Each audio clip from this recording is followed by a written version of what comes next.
Ok, bonsoir frères et sœurs. Nous bénissons le Seigneur encore pour cette opportunité.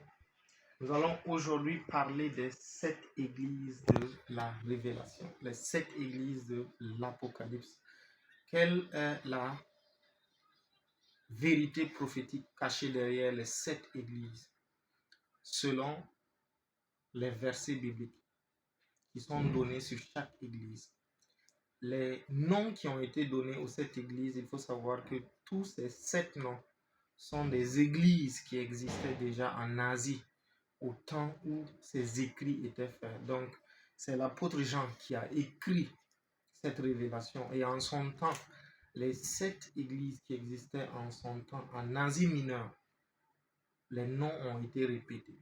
Mais dans la révélation, parce que l'Apocalypse a été donné pour nous servir à chaque instant sur la terre comme guide pour discerner les temps, pour discerner les circonstances, mais également pour discerner notre propre état spirituel. De telle sorte que s'il y a à un certain moment de notre vie une partie que nous voulons corriger, que nous puissions corriger. Et nous allons voir que dans la révélation de ces 7 églises, cela concerne les phases spirituelles que un chrétien peut traverser dans sa vie. Ça concerne aussi certaines entités ecclésiales. Ça concerne certains corps du Christ local. Donc, il n'y a pas un seul chrétien qui n'est pas concerné par la révélation de l'apôtre Jean. Nous sommes tous concernés.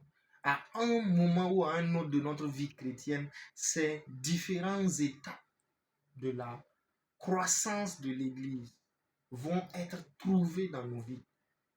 Donc, lisons rapidement dans Apocalypse chapitre 2.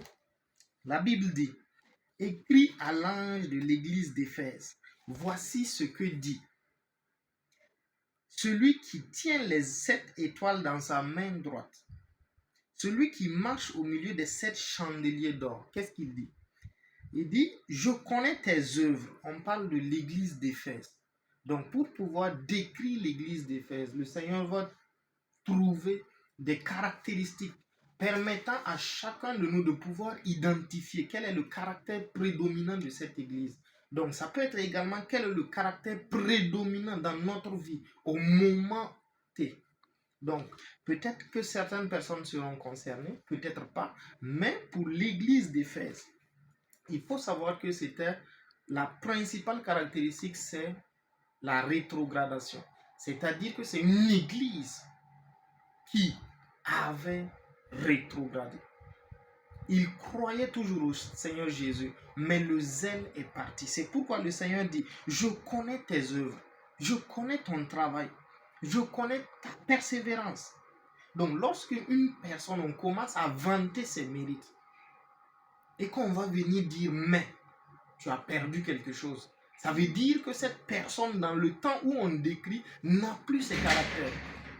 Donc, ce zèle est parti. Donc, le Seigneur continue en disant: je sais que tu peux supporter les méchants, que tu as éprouvé ceux qui se disent apôtres et qui ne le sont pas, et que tu les as trouvés menteurs, que tu as de la persévérance et que tu as souffert à cause de mon nom, et que tu ne t'es point lassé. Mais ce que j'ai contre toi, c'est que tu as abandonné ton premier amour. Et le premier amour, c'est Dieu. Lorsque Jésus, on lui a demandé la question, à savoir: dis-nous, quel est le plus grand commandement dans la Bible? Jésus a dit: tu aimeras le Seigneur ton Dieu de tout ton cœur, de toute ton âme, de toute ta force, de toute ta pensée. Et tu aimeras ton prochain comme toi-même. Il dit: voici le seul commandement qui est digne d'être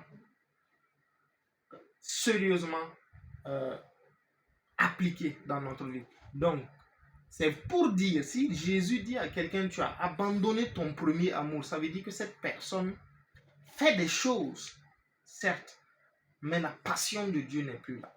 Le feu de Dieu n'est plus là. Le zèle pour la présence de Dieu n'est plus là. Le zèle pour les Écritures n'est plus là. Le zèle pour tout ce qui est spirituel n'est plus là. La personne a certes la foi. La personne fait certainement des activités religieuses. La personne participe à beaucoup de choses. Mais pour ce qui est de la connexion avec le Dieu vivant, il n'y en a plus. Donc ça, c'est la première caractéristique spirituelle que Dieu est en train de décrire dans nos vies. De telle sorte que si nous sommes dans ce type de comportement, si nous sommes dans ce type d'état spirituel, que nous puissions nous réajuster en demandant au Saint-Esprit, Saint-Esprit, aide-moi à retrouver ce zèle, aide-moi à retrouver cette passion pour ta personne, aide-moi à retrouver cette passion pour tes écritures et non pas pour les activités religieuses. Parce que nous pouvons mener des activités religieuses, mais il n'y a aucune conviction, aucun zèle, aucun feu pour Dieu. Je viens à l'église parce que je viens à l'église, ce n'est pas une bonne raison. Ce n'est pas une bonne raison. Donc le Seigneur nous interpelle et c'est la première caractéristique, la première révélation de cette église. On va aller rapidement à la deuxième église parce que comme nous sommes pris également par le temps, la deuxième église c'est l'église de Smyrne. Et nous allons aller dans Apocalypse, toujours au chapitre 2, verset 8. La Bible nous dit, écrit à l'ange de l'église de Smyrne, voici ce que dit le premier et le dernier, celui qui était mort et celui qui est revenu à la vie. Je connais ta tribulation et ta pauvreté, bien que tu sois riche. Bien que tu sois riche. Et les calomnies de la part de ceux qui se disent juifs, mais ne le sont pas, mais sont une synagogue de Satan. Lorsque le Seigneur a décrit, il a dit une chose très importante. Il dit, je connais ta pauvreté. Mais il dit, bien que tu sois riche, ça veut dire que la personne se considérait pauvre, bien qu'elle soit riche. Donc, ce qui est caractérisé ici, c'est l'ignorance. À un moment de notre vie, il y a une ignorance dans les choses spirituelles, de telle sorte que le fait que nous ignorons réellement les choses spirituelles nous amène à nous sentir dans un état de faiblesse qui empêche la manifestation de la gloire de Dieu. Donc, ça c'est surtout très répandu dans nos vies, de telle sorte que nous pouvons dire je suis pauvre ou je n'ai pas d'argent. Et nous prenons la caractéristique ne pas avoir de l'argent physique comme étant un signe de pauvreté. Ça ne l'est pas. Lorsque tu as 1 milliard en banque et que tu n'as rien dans la poche, est-ce que tu es pauvre? Non. Tu es riche parce que tu es conscient de ta prospérité qui est en banque. Tu es conscient de ta richesse qui est en bas. De la même manière, tu peux être conscient de ta richesse qui est en Christ. 2 Corinthiens 8, 9 dit, il dit, il s'est fait pauvre et il nous a enrichis.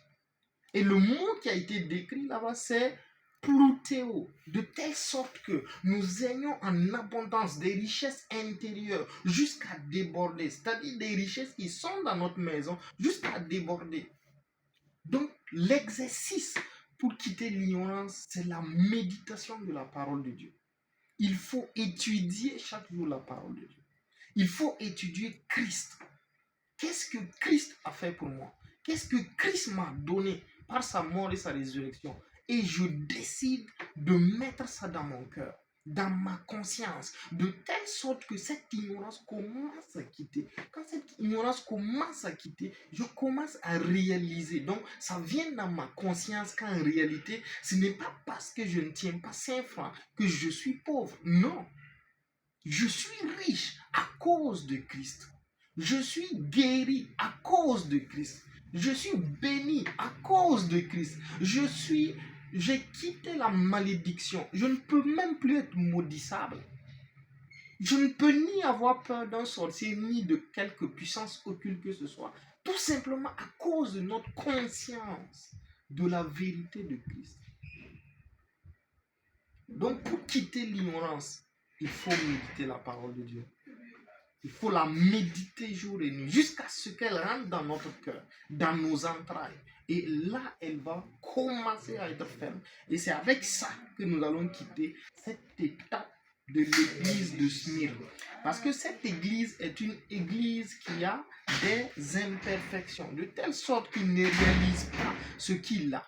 Il a de la richesse, il a de la valeur. Et le Seigneur le lui rappelle. Mais il se dit pauvre.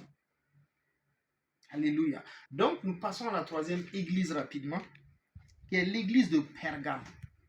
Donc, l'église de Pergame est une église charnelle. Elle est traditionnaliste. Dans la chair, il y a différentes dimensions que nous n'allons pas toucher aujourd'hui. Mais la partie de l'église de Pergame qui a été mise en œuvre, mise en lumière, c'est la tradition. La Bible dit, à partir de Apocalypse chapitre 2, le verset 12, il dit, écrit à l'ange de l'église de Pergame, voici ce que dit celui qui a l'épée aiguë à deux tranchants. Je sais où tu demeures, je sais que là-bas est le trône de Satan. C'est-à-dire les traditions sont fondées de telle sorte que malgré l'évangile de Christ, ces traditions ont dilué l'évangile. Donc, cette église se représente par Christ, oui, mais donc il y a toujours quelque chose d'autre qui vient s'ajouter à Christ, annulant en même temps Christ. Donc, dans Matthieu 15, à partir du verset 3, Jésus dit que c'est de l'abondance de la bouche, du cœur que la bouche parle. Et il dit que c'est la tradition qui annule la parole de Dieu. Donc, vous annulez la parole de Dieu par la tradition. Donc, cette tradition-là, elle est ancrée dans nos coutumes. Elle est ancrée dans notre vie quotidienne, de telle sorte que souvent, elle est imperceptible. Par exemple, quelqu'un qui s'abaisse devant une croix ou devant une statuette pour vénérer la statuette, disant que cette statuette est Dieu, il est dans une tradition, de telle sorte qu'il représente Dieu au travers d'un objet. Et il pense qu'en adorant Dieu au travers de l'objet, il fait bien. Dans sa conscience, il adore Dieu. Pourtant, il manifeste Dieu par un objet terrestre. Alors que dans Deutéronome 4, la Bible dit qu'il n'y aura aucune représentation, que ce soit terrestre, céleste ou sous la terre, de moi-même Dieu. Donc Dieu ne permet pas à ce qu'il soit représenté par un objet quelconque. Donc une fois que nous représentons le grand Dieu par un petit objet, qu'est-ce que nous faisons? Nous rentrons involontairement dans une tradition. Et cette tradition va forcément annuler à un moment donné notre foi. C'est pourquoi cette église a fait quoi? Il a permis des enseignements qui étaient mauvais. Bien que cette église proclame qu'il est de Dieu, la Bible dit au verset 14, il dit, mais j'ai quelque chose contre toi. Qu'est-ce que j'ai contre toi? C'est que tu as là des gens attachés à la doctrine de Balaam, qui enseignait à Balak à mettre une pierre d'achoppement. Donc, c'est une doctrine qui vient s'ajouter à la doctrine biblique, à la doctrine de Dieu, parce que Balaam était un prophète authentique de Dieu. Mais le fait que ce prophète authentique était facilement corruptible, il était corrompu par l'argent, de telle sorte que lorsqu'on lui offre une grosse somme d'argent, il peut faire des choses. Donc pour des raisons économiques, ces églises traditionnalistes ou ces chrétiens traditionnalistes ou ces chrétiens de Pergame acceptaient des choses contraires à la parole de Dieu. Mais la bonne nouvelle, c'est que Jésus, en donnant cette révélation, veut que nous allions vers la perfection, de telle sorte que toi et moi, nous puissions nous améliorer. Cet enseignement n'est pas pour décrire un comportement mauvais quelconque, C'est pour donner la révélation de la vérité afin qu'avec cette vérité, nous puissions changer de comportement s'il le faut. Mais si notre vie est parfaite, il n'y a pas de souci. Mais s'il y a quelque chose à changer, que ces Écritures puissent nous aider à y arriver et le Saint-Esprit va nous aider. Donc, si tu es dans cette situation, demande au Saint-Esprit de t'aider à t'améliorer. Demande au Saint-Esprit de te révéler toutes les traditions cachées dans ton cœur. Qu'est-ce qui annule la parole de Dieu dans ton cœur? Cela va te permettre de grandir dans la parole. Parce que lorsque nous allons voir l'Église parfaite selon le Christ, tu verras la beauté de cette Église. Alléluia. Gloire à Dieu. Donc nous passons rapidement à la 4e Église, qui est l'Église de Thyatire. L'Église de Thyatire, nous pouvons lire ça dans Apocalypse chapitre 2, à partir du verset 18. Il dit, écrit à l'ange de l'église de Thyatire. Voici ce que dit le Fils de Dieu. Celui qui a les yeux comme une flamme de feu et dont les pieds sont semblables à de l'airain ardent. Je connais tes œuvres, je connais ton amour, je connais ton fidèle service, je connais ta constance et tes dernières œuvres plus nombreuses que les premières. Donc déjà, si on décrit quelqu'un comme ça, dans la foi, la personne a beaucoup d'œuvres, la personne a beaucoup de dynamisme, la personne a beaucoup d'activités. On va se dire, mais il est parfait. Il n'y a pas besoin de le dire, il est en train de pratiquer la parole de Dieu. Mais Dieu dit, mais ce que j'ai contre toi, c'est que tu laisses la femme Jézabel, qui se dit prophétesse, enseigner et séduire mes serviteurs pour qu'ils se livrent à l'impudicité et qu'ils mangent des viandes sacrifiées aux idoles. Tout ce qui est ici reflète les sens. Quand vous parlez de viande, vous parlez du goûter. Quand vous parlez de prophétie, vous parlez de lui, les oreilles. Quand vous parlez de Jézabel, ça renvoie à l'activité. Ça renvoie à Baal. Donc c'est une église sensuelle. Elle est charnelle, mais elle est charnelle type sensuelle. Ça veut dire qu'elle répond au sens. Donc si on recule en arrière, ça veut dire que tout ce que Dieu a dit qu'il a fait, c'était pour ses intérêts personnels. L'essence. Je le fais pour être vu. Je le fais pour beaucoup d'autres choses, mais qui sont juste charnelles. C'est l'essence. La vision, lui, le goût, etc. Tout ce que cette personne fait pour Dieu, c'est pour satisfaire ses sens. Tout ce que cette église fait pour Dieu, c'est pour satisfaire ses sens. Donc cette église est charnelle. Et cette église, pour quitter cette situation, peut le faire par deux moyens principaux. Dans Matthieu 17, verset 21, la Bible dit, et cette sorte d'incrédulité, puisque c'est des sens qu'il s'agit, c'est l'incrédulité des sens, ne sort que par la prière et le jeûne. Donc un temps d'humiliation de la chair. Lorsque nous jeûnons, nous affaiblissons le pouvoir des sens. Nous diminuons la force de notre homme faible, qui est le corps, de telle sorte que notre esprit prenne le dessus. Donc, si tu veux couper les sens, il faut des temps de jeûne réguliers, de telle sorte qu'à un moment donné, ces jeûnes anéantissent tout désir sensuel de ta vie. Et c'est le moyen le plus biblique possible pour échapper et puis pour changer de catégorie. Personnellement, le jeûne a son sens lorsque nous remarquons que nous sommes gouvernés par la chair.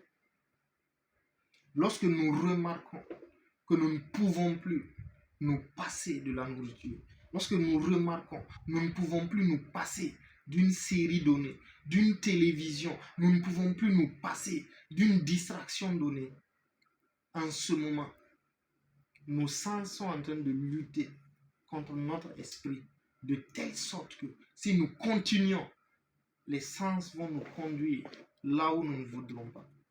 Et c'est en ce moment qu'il faut gêner. Mais pour gêner, la prière est importante. Toujours demander au Saint-Esprit. Parce que également gêner par notre propre volonté n'a aucun impact spirituel. Tu peux te dire que je vais jeûner un jour. Tu commences. Le Saint-Esprit voulait que tu jeûnes un mois. Si tu arrêtes avant les un mois, tu interromps le processus. Donc, cette dimension sensuelle qui est dans ta vie ne sera pas détruite. Tu vas la calmer pour un temps, mais elle va réapparaître tout le temps. C'est important d'utiliser le jeûne à ce niveau. Parce que ça permet à notre homme intérieur de s'affirmer mieux. Alléluia. Alléluia. Gloire à Dieu. Donc nous allons passer à la 5e église. Waouh.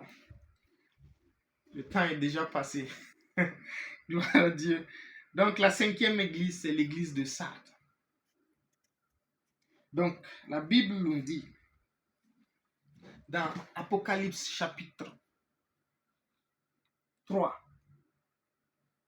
il nous dit, écrit à l'ange de l'église de Sardes.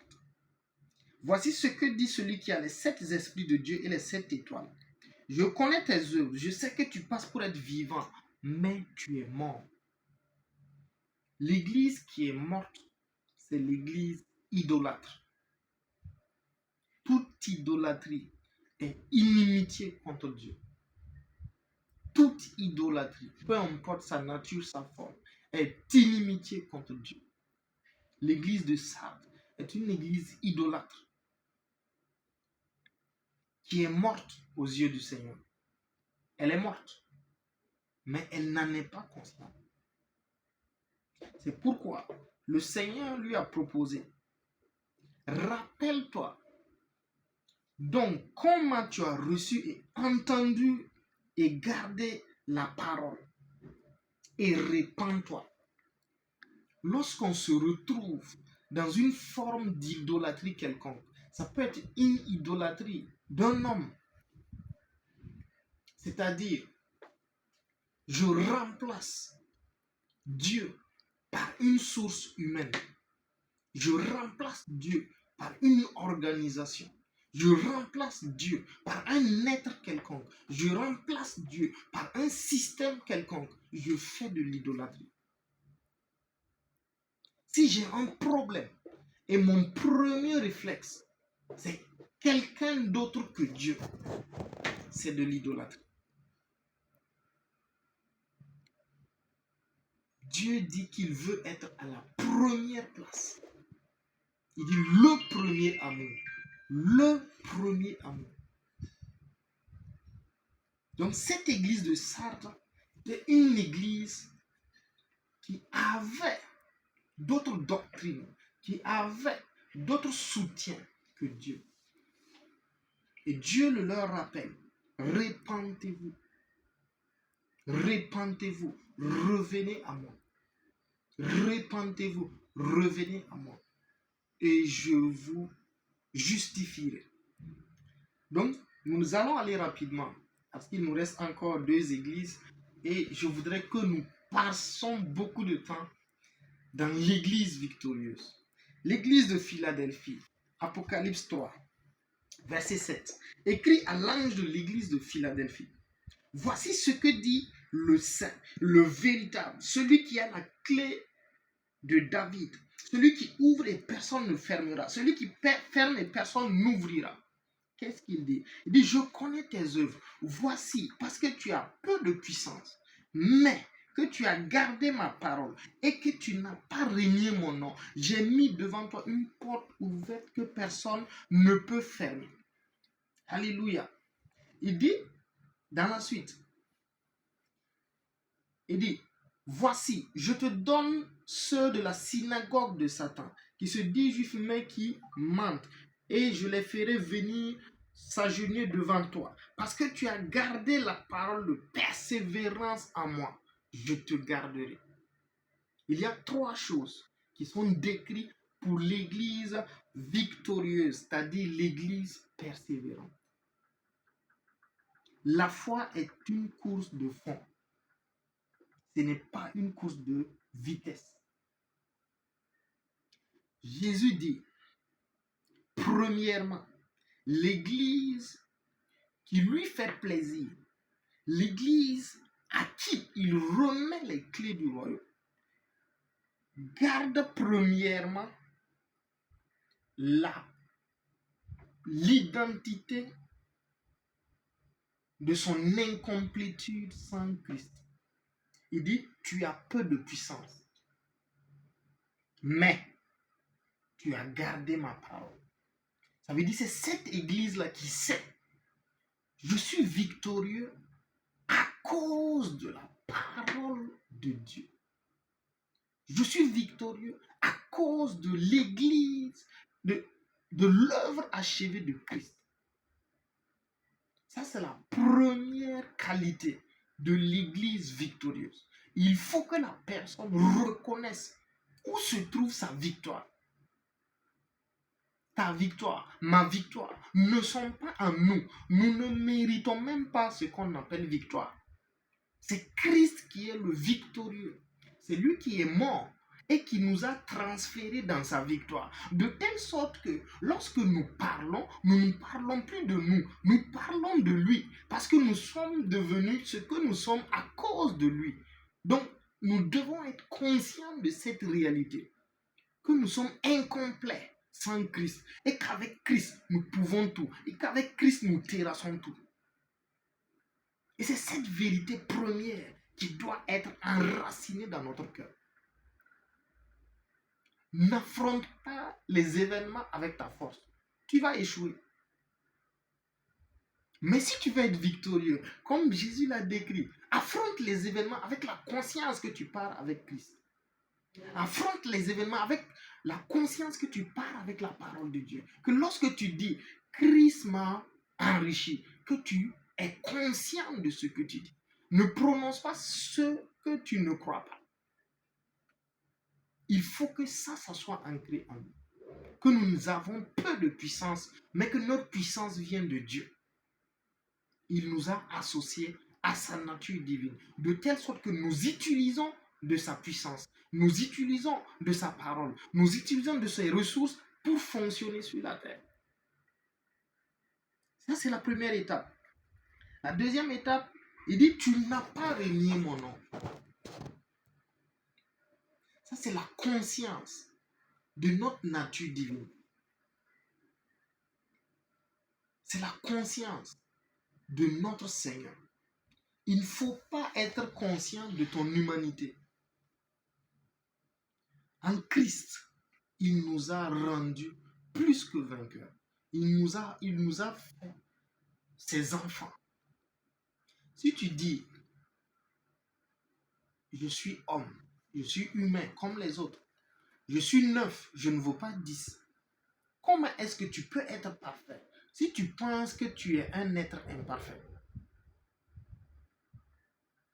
Et Christ le dit dans Matthieu, chapitre 10. Il dit, celui qui me renie devant les hommes, je le réunirai devant mon Père qui est dans les cieux. Si nous réunions ce que Christ a fait pour nous, si nous réunions la croix de Christ, nous avons régné le Seigneur. Et d'ailleurs, pour cela, Israël est en train d'être jugé à cause de ça. Jésus l'a dit en pleurs. Il dit, femmes de Jérusalem, ne pleurez pas sur moi. Parce que si ils ont pu faire ça au bois vert, que feront-ils au bois mort? Parce que tu n'as pas reconnu ton Messie, tu seras jugé et tu seras frappé. La troisième caractéristique, c'est la persévérance. Nous disons à 100%, je décide de dire, tant que cette parole n'est pas accomplie dans ma vie, je ne réunirai pas ce que Dieu a fait pour moi. C'est-à-dire que tu gardes une mentalité de je gagne et je gagne. Il n'y a pas à dire est-ce que ça marche? Ça marche.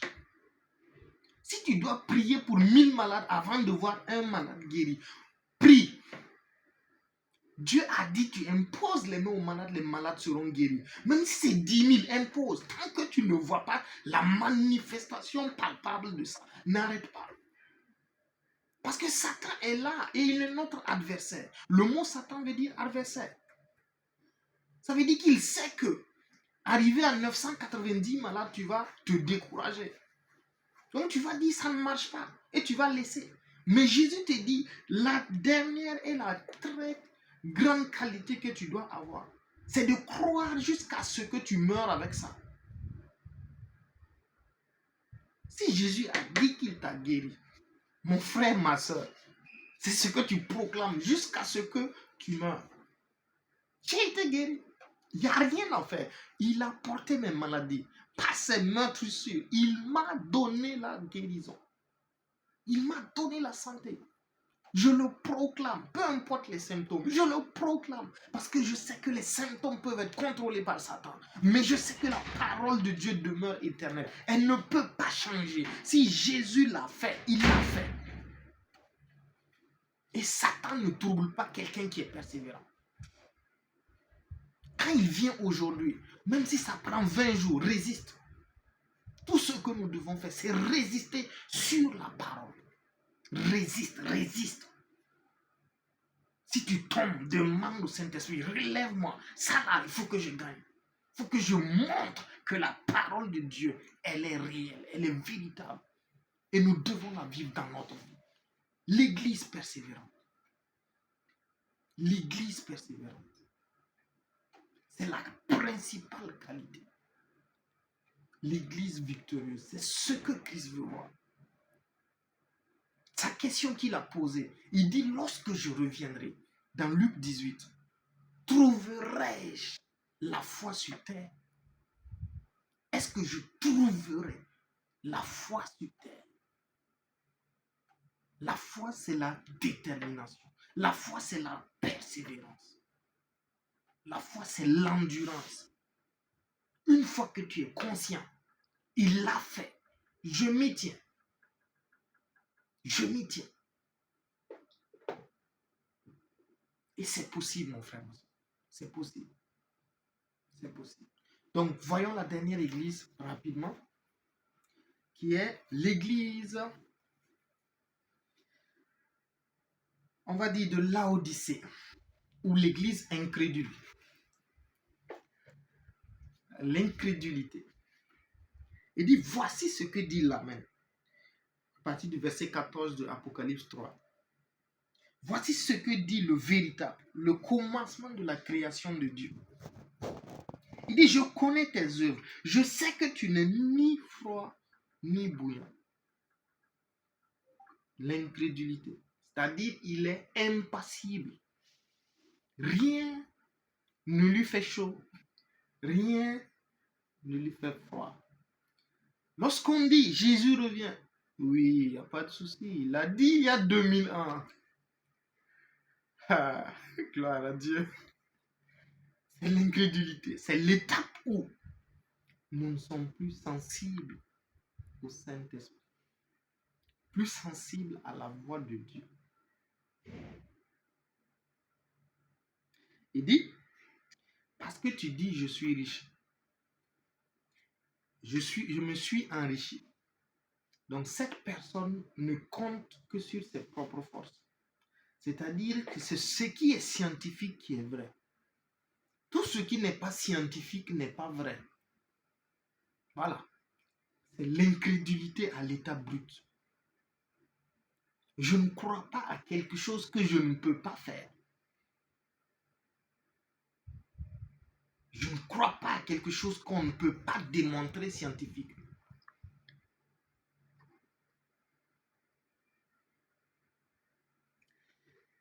Il dit, et je n'ai besoin de rien. Parce qu'on a déjà tout. Et on pense qu'on a déjà tout. Et parce que je ne sais pas. Et parce que tu ne sais pas que tu es malheureux, misérable, pauvre, aveugle, nu. C'est-à-dire sans le bouclier de la foi. Nous sommes désarmés. Aucune protection. Nudité totale. Misère totale. Parce qu'il n'y a aucune protection. Aucun habit ne nous couvre contre le froid. Que le Seigneur délivre toute personne qui est dans un état quelconque, incompatible avec l'Église victorieuse, avec l'Église persévérante. Au nom de Christ Jésus. Demeurez bénis. On se retrouve pour une prochaine vidéo. Amen.